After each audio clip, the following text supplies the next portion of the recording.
तो चलो यार एक बार नाम बता लेते हैं ना। तो ये नाम है मेरा नीतीश कुमार, और मूल रूप से मैं बिहार का रहने वाला हूँ। बिहार में एक डिस्ट्रिक्ट है जहानाबाद करके, पटना और गया के बीच में है, ठीक है। और पिछले कई वर्षों से मैं दिल्ली के अंदर पाया जाता हूँ, ठीक है। तो दिल्ली में पाया जाने वाला प्राणी हूँ, और मैंने एनआईटी नागपुर से पढ़ाई लिखाई करी है, और पिछले 7-8 वर्षों से मैं मैथ्स ही पढ़ा रहा हूँ। ज़्यादातर मैंने आईआईटी जेईई के बच्चों को मैथ्स पढ़ाया है, ठीक है। और अभी पिछले 3 महीने से मैं यूट्यूब पे अपने कंटेंट डाल रहा हूँ सीयूटी यूजी मैथ्स के लिए, ठीक है। मुझे ना एक बच्चे ने क्वेश्चन भेजा था अपना, ठीक है। तो मैं क्या करता हूँ कि पेपर का एनालिसिस करता हूँ। एनालिसिस करने के बाद देखता हूँ कि भाई कौन से टॉपिक से सबसे ज़्यादा क्वेश्चन पूछे गए। तो फिर मैंने ऑब्जर्व किया कि मैं ऐसे बना लिए 10 टॉपिक, ठीक है। अब 10 टॉपिक बना लिए तो उसमें से देख रहा हूँ कि मैट्रिसेस एंड डिटरमिनेंट के 10 पूछे गए, वेक्टर 3D के 7 पूछे गए। और नोटिस करने वाली बात क्या है कि एप्लीकेशन ऑफ डेरिवेटिव पे सिर्फ 3 क्वेश्चन पूछे गए, जो सबसे टफ चैप्टर ही था। फिर भी पता नहीं बच्चों को क्यों लग रहा था टफ था। वैसे जिस स्टूडेंट ने भेजा था उसका 99.9 ऐसा कुछ था परसेंटाइल, ठीक है। वो 3 महीने पहले ही जुड़ा था मेरे से। तो यार मैं कंटेंट जो बनाता हूँ मैं सही बता रहा हूँ, मैं उनके लिए बनाता हूँ जो कहीं कोचिंग नहीं जा रहे हैं, ठीक है। या फिर जिनके पास संसाधन नहीं है इधर उधर देखने के। बुक में तीन एक क्या है उनके पास, एनसीईआरटी, RS अग्रवाल और RD शर्मा, इसके अलावा कुछ है नहीं। तो वो जब लगाए ना तो वो क्या कर ले, जैसे मान लो मैट्रिसेस डिटरमिनेंट किसी ने पढ़ा तो भाई उसको तुरंत देखना, चेक करना है ना। अब मान लो वो ऐसा थोड़े कि पूरा सिलेबस पहले ख़त्म करेगा फिर जाके सीयूटी का पेपर लगाएगा। अब सीयूटी की तैयारी कर रहा है अगर, तो वो मान लो मैट्रिसेस डिटरमिनेंट पढ़ लिया। अब पढ़ लिए तो उसके बाद देखना है ना कि भाई इस साल क्वेश्चन कैसे आए थे, अब उसके से क्वेश्चन लग रहे हैं कि नहीं लग रहे हैं। तो मैं तुरंत तुरंत क्या करता हूँ कि तुरंत छाट देता हूँ सारे टॉपिक वाइज क्वेश्चन, ठीक है। इसके पहले भी मैंने यूट्यूब पे ऐसे कंटेंट डाल रखे हैं टॉपिक वाइज, ठीक है। Previous year question topic wise मैंने डाल रखे हैं। तो आज जो हम डिस्कस करने वाले हैं मैट्रिसेस और डिटरमिनेंट के क्वेश्चन डिस्कस करने वाले हैं, ठीक है। डन। तो बिना समय बर्बाद के क्वेश्चन को पढ़ो, और पढ़ो क्या है कि if A equal to some एक मैट्रिक्स है then what should be the value of this. अगर वो एडजॉइंट का जैसे ही डिटर्मिनेंट की बात करें तो तुम्हारे दिमाग में तुरंत क्या चमकना चाहिए कि भाई एक ही फॉर्मूला यार जानता हूँ मैं जो सबसे बहुत हिट होता है ना। वो कौन सा होता था कि एडजॉइंट ऑफ ए का जो डिटर्मिनेंट होता था ना वो क्या होता था, determinant of A raise to power n-1, ठीक है। अच्छा अब एक काम करो, अगर ना तुम खुद से सोचो यार यहाँ पे तो ऐसा कुछ है नहीं, ए का ट्रांसपोज दिया हुआ और यहाँ पे स्क्वायर भी किया हुआ, तो 1 सेकंड के लिए तुम क्या करो कि इस वाले स्क्वायर को ना 1 सेकंड के लिए यहाँ पे जो पावर 2 लिखा हुआ है ना इसको भूल जाओ 1 सेकंड के लिए, ठीक है। और इसको मैं बोल देता हूँ कि इसको 1 सेकंड समझो कि हमारे लिखा हुआ है, मान लो कोई बी मैट्रिसेस लिखा हुआ था। अगर बी होता तो यहाँ पे मान लो तुम क्या लिखते, यहाँ पे बी लिखते और यहाँ पे भी क्या लिख देते, बी लिख देते, ठीक है। तो अब तुम क्या करो ना कि बी को रिप्लेस कर दो 3A ट्रांसपोज से, ठीक है। अब 3A ट्रांसपोज से रिप्लेस किए तो क्या आ गया हमारे पास कि एडजॉइंट ऑफ 3A ट्रांसपोज इसका determinant it should be equal to 3A transpose n-1। अब चलो n के बारे में डिस्कस करते हैं, ठीक है, कि भाई n की वैल्यू क्या होगी। तो n क्या था यहाँ पे क्या था, यहाँ पे बी मैट्रिसेस जो तुम्हारा दिया हुआ था ना उसका क्या था, ऑर्डर था, ठीक है। तो बी मैट्रिसेस के लिए हमारे पास बी को हमने क्या बोला हुआ था कि यार हमने बोला हुआ कि 3A ट्रांसपोज, इसका हमको ऑर्डर निकालना है। तो एक बात बताओ, अगर मान लो तुम ए का ऑर्डर कितना है, ए का ऑर्डर अगर मान लो 3 है तो ए ट्रांसपोज का भी ऑर्डर कितना होना चाहिए, 3। अरे भाई अगर इसमें मान लो 3 से मल्टीप्लाई भी कर दिया, 3A ट्रांसपोज कर दिया, तब भी ऑर्डर कितना हो जाएगा, 3 ही होगा, ठीक है। तो n की वैल्यू क्या हो गई यहाँ पे 3, यानी क्या हो गया कि 3A raise to sorry A transpose 3 में से एक गया तो क्या हो गया 2। आगे समझ में, ठीक है। अब जरा ध्यान करो, ये अगर मान लो ए ट्रांसपोज की जगह पे अगर तुम्हारे पास सिर्फ ए लिखा होता तो तुम क्या करते थे, कौन सा फॉर्मूला लगाते थे। अगर किसी कांस्टेंट में किसी भी मैट्रिसेस का मल्टीप्लिकेशन है उसका तुम डिटर्मिनेंट निकालते थे तो तुम क्या लिखते थे कि के का पावर लिखते थे n, फिर इंटू डिटर्मिनेंट ऑफ ए, एक फार्मूला और ये दूसरा फार्मूला। अभी तक वो तुमसे 2 फार्मूला इस्तेमाल करा चुका है, ठीक है। अब ए ट्रांसपोज का यहाँ पे ध्यान से देखो, ए ट्रांसपोज का हमारे पास क्या था भाई, ऑर्डर 3 था, ठीक है। तो अब हमारे पास यहाँ पे क्या हो जाना चाहिए था 3 raise to power 3 into A transpose का डिटर्मिनेंट और पूरे का क्या था स्क्वायर, ठीक है, डन। अच्छा एक बात और बताओ, ए ट्रांसपोज का हम डिटर्मिनेंट कैसे निकालेंगे, क्योंकि हम जानते हैं कि ए ट्रांसपोज का डिटर्मिनेंट वही होता है जो ए का डिटर्मिनेंट होता है, ठीक है। तो अब यहाँ देखो दो जीरो जीरो दिख रहे हैं, तो हम क्या हमारा होना चाहिए कि इसका डिटरमिनेंट निकालें। यहाँ जीरो जीरो दिख रहा है तो एक के लॉन्ग खोल दो, तो इसको बंद किया, इसको बंद किया, और 1 इधर लिखा, तो 1 इंटू 3 माइनस 4 यानी 3 माइनस 4, तो डिटरमिनेंट की वैल्यू क्या आ गई माइनस का 1। अब यहाँ से इसको खोलो थोड़ा सा ब्रैकेट को, तो 3 रेज़ टू पावर 3 था, और इसका पावर क्या था दोस्त, स्क्वायर था, ठीक है, इंटू ए ट्रांसपोज का डिटरमिनेंट का स्क्वायर, ठीक है। अब तुम्हारी वैल्यू क्या आ गई, यहाँ तो आ गई 3 रेज़ टू पावर 6, और ये क्या आ गई -1 का स्क्वायर, यानी वैल्यू क्या आ गई 3 रेज़ टू पावर 6। अब तुम मूल क्वेश्चन पे आओ। अब मूल क्वेश्चन पे आए तो यहाँ तो देखो, यहाँ पे तो क्या था, स्क्वायर था, ठीक है, पावर 2 था, तो भाई कोई बात नहीं, अपने पास क्या आ चुका, तो एडजॉइंट ऑफ 3A ट्रांसपोज इसका डिटर्मिनेंट का स्क्वायर कर देंगे, तो स्क्वायर करेंगे तो क्या होगा 3 रेज़ टू पावर 6 का स्क्वायर, यानी क्या हो गया 3 रेज़ टू पावर 12। सो कौन सा ऑप्शन, थर्ड। मतलब एक अच्छा सवाल तुमको, फर्स्ट ही सवाल अच्छा सवाल मिल गया मैट्रिसेस और डिटर्मिनेंट का, ठीक है। वैसे मैट्रिसेस डिटर्मिनेंट के बहुत आसान सवाल होते हैं, मतलब हो सकता है अगला 7-8 क्वेश्चन बहुत आसान हो, ठीक है। चलो तो अब एक क्वेश्चन देखते हैं। अब इसमें क्या पूछ लिया कि एक मैट्रिसेस दिया हुआ है, अच्छा इफ ए बराबर something is skew symmetric matrix, तो यार स्क्यू सिमेट्रिक मैट्रिक्स 3x3 का कैसा होना चाहिए, तुम खुद देखो स्क्यू सिमेट्रिक मैट्रिसेस का क्या होना चाहिए 3x3 का, क्योंकि इसने 3x3 का पूछा है तो उतना क्यों दिमाग लगाना भाई, स्क्यू सिमेट्रिक मैट्रिक्स ऐसा होना चाहिए, वरना होगा नहीं, क्योंकि डायगोनल इंट्रीज क्या होना चाहिए उसके, जीरोज होने चाहिए, और अगर मान लो यहाँ पे क्या है एफ है, तो यहाँ पे क्या होना चाहिए उसका जस्ट माइनस होना चाहिए। अगर यहाँ पे मान लो जी है तो यहाँ पे जस्ट उसका माइनस होना चाहिए। अगर मान लो यहाँ पे एच है तो जस्ट उसका यहाँ पे माइनस होना चाहिए। यानी बोलने का मेरा मतलब है कि अगर यहाँ जो भी वैल्यू यहाँ पे अगर मान लो 4 है तो यहाँ पे -4 है, ठीक है। मतलब क्या हो रहा है, वैल्यू एक दूसरे का माइनस हो जा रहा है, ठीक है, यही होता है, इसके अलावा और कुछ होता नहीं 3x3 का। तो आराम से आंख बंद करके यहीं पे सॉल्व कर लो कि ए की जो वैल्यू होनी चाहिए थी वो क्या होनी चाहिए थी, 0 होनी चाहिए थी, ठीक है। बी की वैल्यू क्या होनी चाहिए थी, 0 होनी चाहिए थी, ठीक है, तभी उसकी सिमेट्रिक मैट्रिक्स होता है। सी की वैल्यू क्या होनी चाहिए थी, 0 होनी चाहिए थी, ठीक है। और अगर मान लो यहाँ पे 4 दिया हुआ है तो डी को क्या होना चाहिए था, डी को क्या होना पड़ेगा -4 होना पड़ेगा, ठीक है, क्योंकि एक दूसरे के क्या होते हैं, यहाँ वाले एक दूसरे के क्या हो जाते हैं, निगेटिव हो जाते हैं, ठीक है। जैसा देखो ना, यहाँ पे अगर -5 है तो यहाँ देखो 5 है ना, यहाँ पे अगर जी है तो यहाँ पे क्या है -G, समझ रहे हो, एक दूसरे क्या है निगेटिव है। तो अगर ये मान लो -6 है तो ई की वैल्यू क्या होनी चाहिए थी, 6 होनी चाहिए थी, ठीक है। तो हो गया a + b + c क्या हो गया, a + b + c तो 0 ही थे, और प्लस d कितना था भाई -4, और e कितना था 6, तो वैल्यू क्या आ गई 2। तो ऑप्शन कौन सा हो गया, 4। फ्री में दे रहे हैं ना यार नंबर, मतलब अगर आपको स्क्यू सिमेट्रिक मैट्रिक्स पता है ना कि 3x3 का कैसे होता है तो बना सकते थे आप। Next question, if P Q R, अच्छा ये देखो ना क्या पूछ लेगा, आप क्वेश्चन पढ़ो ध्यान से, है ना। तो भाई मल्टीप्लिकेशन पूछ रहा है यार, मल्टीप्लिकेशन रूल ऑफ मैट्रिसेस पूछ रहा है, उस पर सवाल पूछ रहा है, मतलब फ्री में नंबर दे रहा है ना आपको कि भाई 5 नंबर ले लो यार, फ्री में नंबर ले लो मेरे से।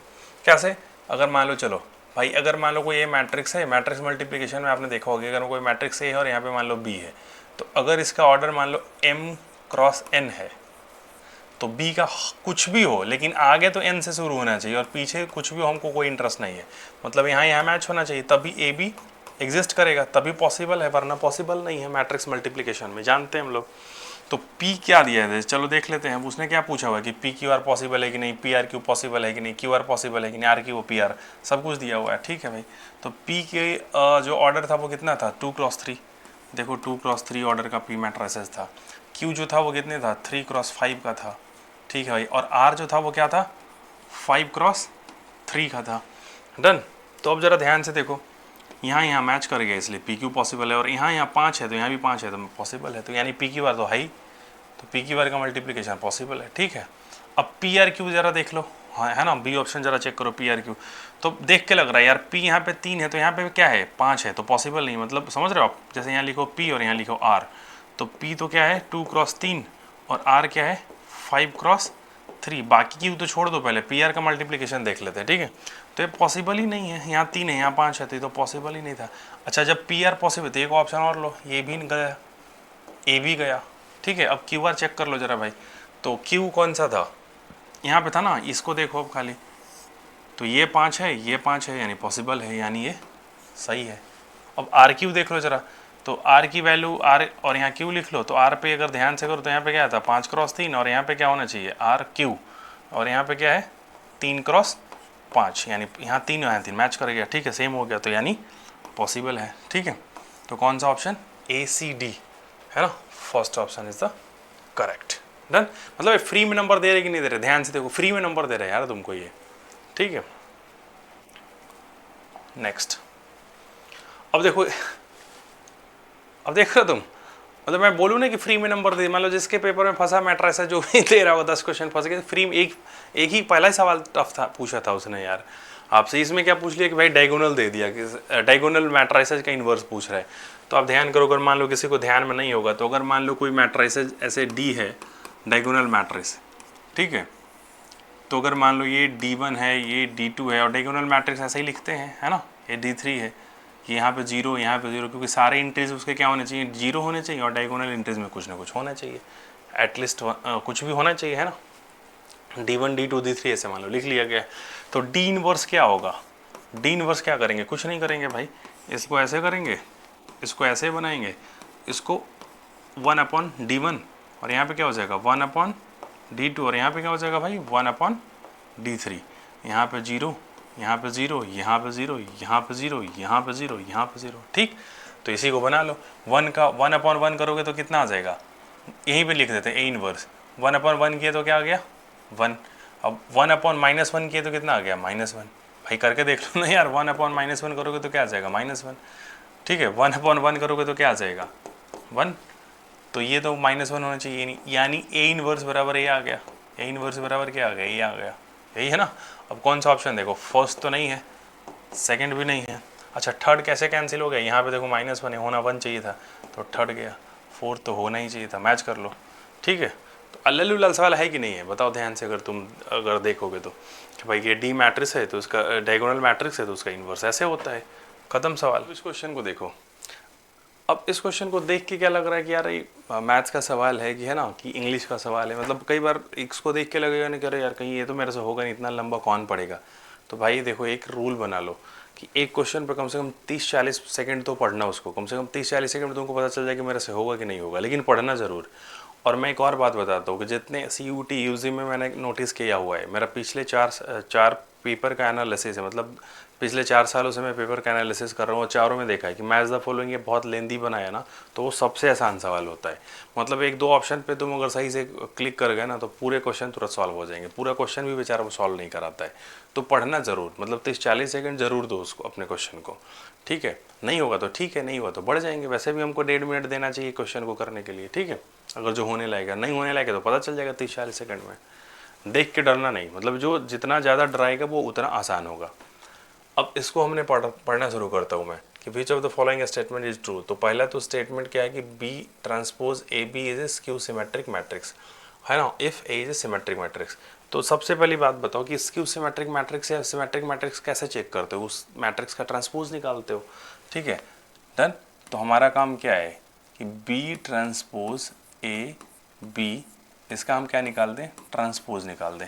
तो एक बात बताओ, ABC अगर मान लो कोई मैट्रिक्स है तो इसका ट्रांसपोज कैसे निकालते थे, ये होता था क्या, उल्टा लिखना शुरू कर देते, C transpose into B transpose into A transpose, ठीक है। तो वो यहाँ पे भी लगा दो, ये क्या हो गया जी, B ट्रांसपोज A ट्रांसपोज, और फिर क्या हो गया B ट्रांसपोज, इसका फिर से ट्रांसपोज, डन डन। अच्छा एक इन्फॉर्मेशन और दिया हुआ, उन्होंने बोला कि if A is a symmetric matrix, तो मतलब एक इन्फॉर्मेशन यहाँ पे दिया, तो क्या लिख दूँ मैं कि A बराबर क्या है A ट्रांसपोज।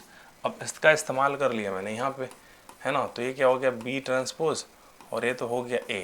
अच्छा एक चीज़ और ध्यान कर लो आप, कि भाई A याद करते हो ना कि A ट्रांसपोज का फिर से अगर ट्रांसपोज ले लिया तो क्या आ गया दोस्त, A मिल जाता था, ठीक है।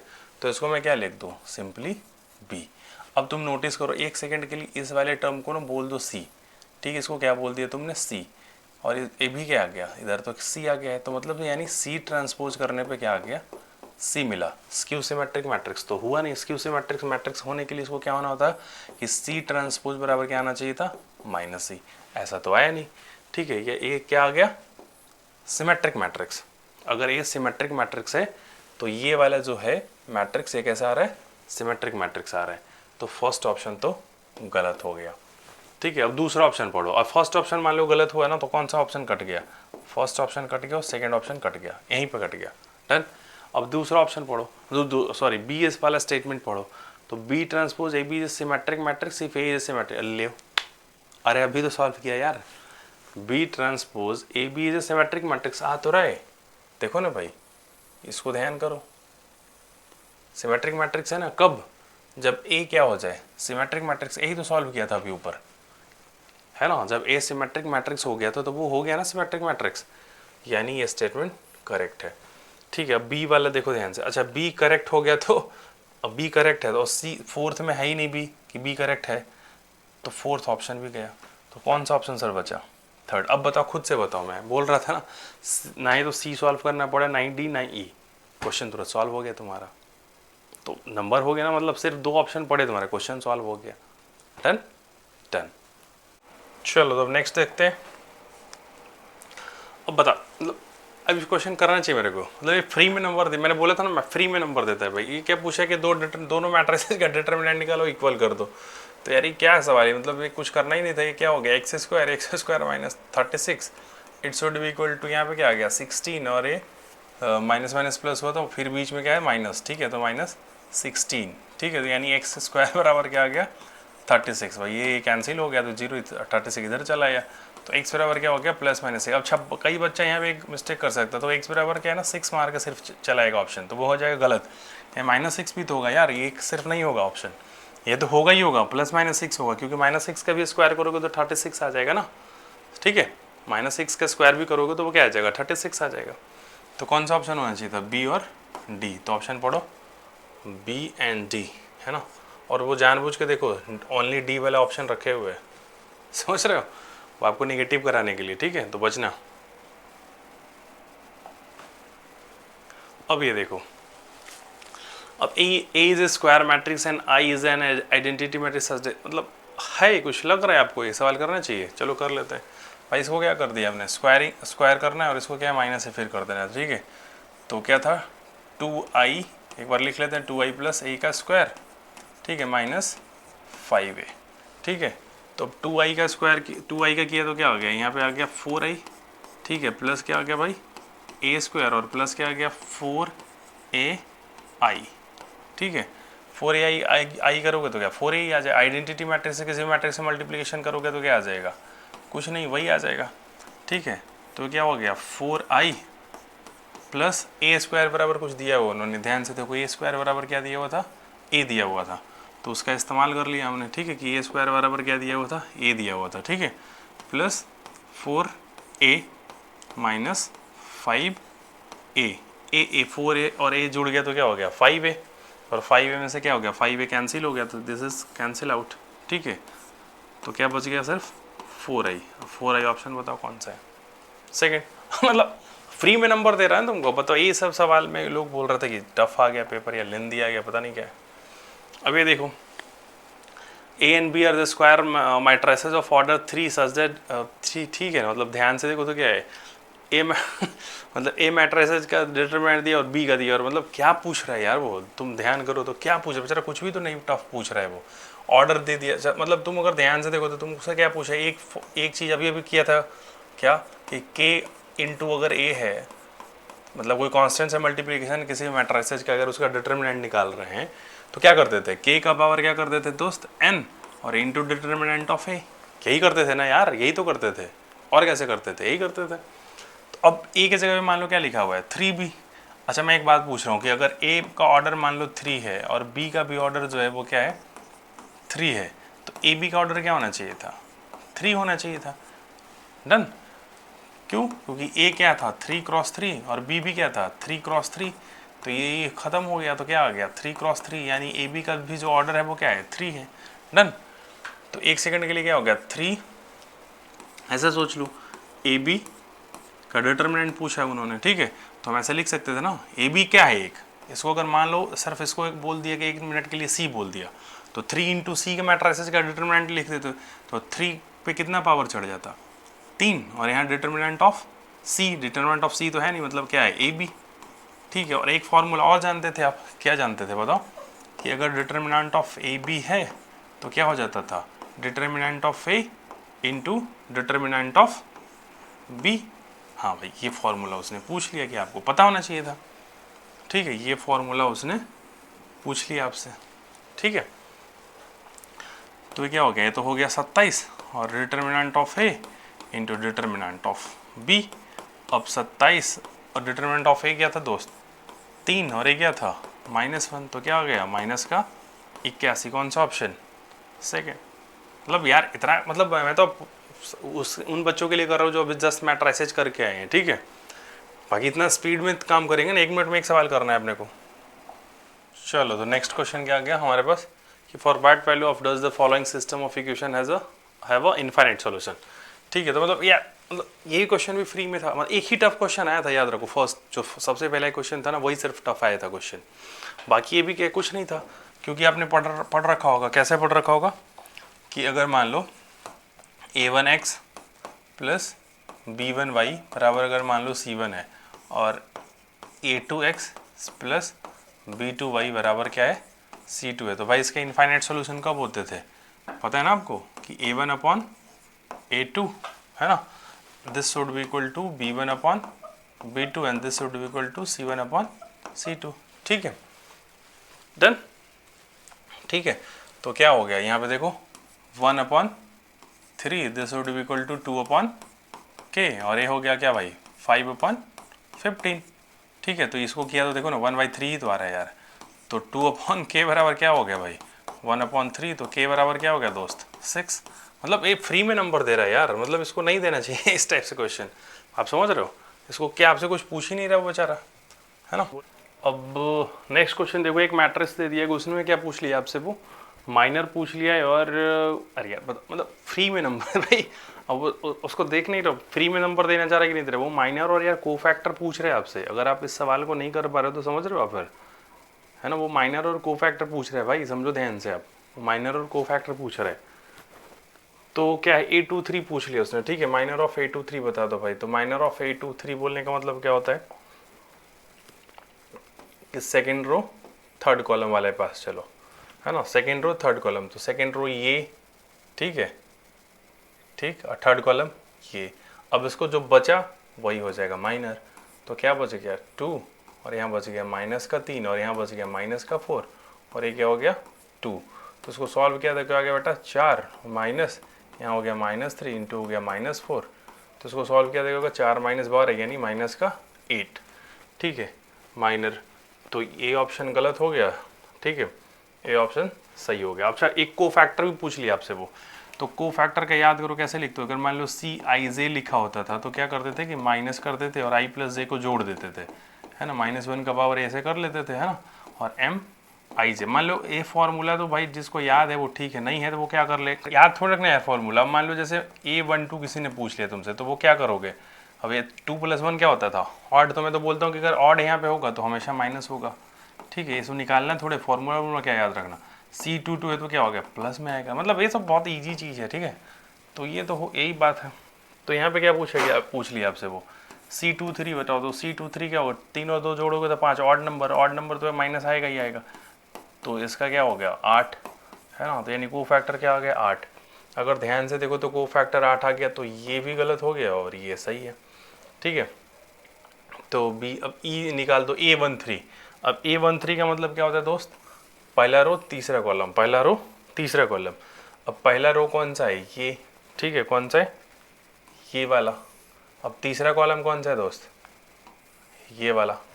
ठीक है, ए, अब जो बचा वो क्या हो गया माइनर हो गया, तो पहले M13 निकाल दो। M13 तुम जब निकालने के तो क्या आ गया 0 1, और यहाँ हो गया -4, और यहाँ हो गया दोस्त 2, तो ये करोगे तो क्या हो जाएगा 0 0 -4, तो क्या आ गया 4।